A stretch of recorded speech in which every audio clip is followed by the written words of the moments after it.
Recently I was sitting down at a table and I was looking over and I noticed someone's right ankle was completely swollen. Okay, their foot was swollen, the lower leg was swollen, but the left foot wasn't swollen. And I was very, very tempted to go up to her and start asking questions. Because typically what happens when your right ankle or foot is swollen, you have edema, that's usually a liver problem, cirrhosis of the liver. And I looked down and to see if there was a protruded belly, like called ascites, and there wasn't that. It was definitely a belly, but it wasn't protruded.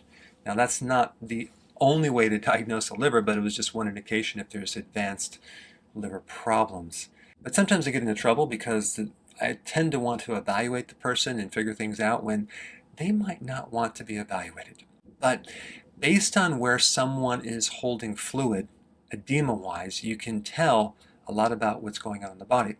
So if the right ankle and foot is more swollen, think liver. If the left foot and ankle is swollen, think more heart.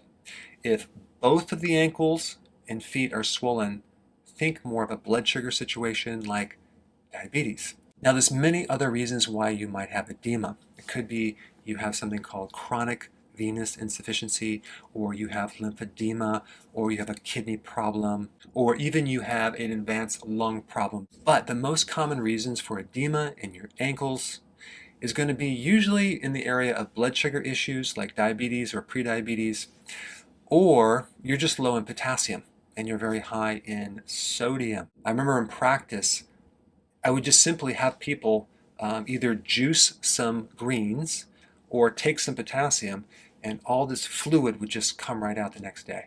So potassium is very, very important, and it just tells you that they're just not consuming enough greens. They're just doing heavy salt.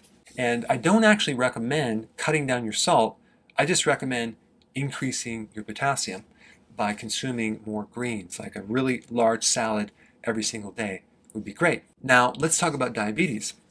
But what happens when you're diabetic is you get destruction of your vascular system, especially in the capillaries.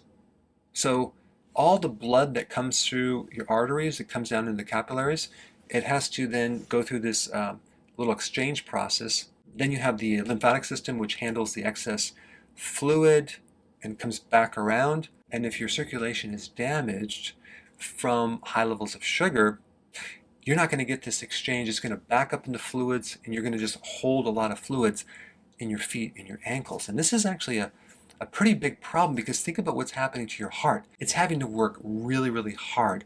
And so when someone has edema in the ankles, it gives you a good prediction of what's going to happen down the road.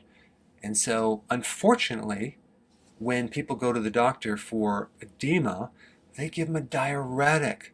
They're treating the symptom. The symptom is not the problem.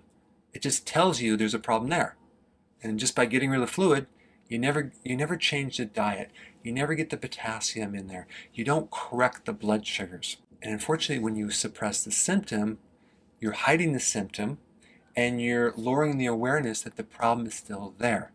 Because you're taking these diuretics every day and you're just getting rid of the fluid, and you're thinking, oh yeah, I'm fine. So if you're watching this right now and you have swelling in the ankles or the feet, definitely start asking questions, start to investigate an underlying cause.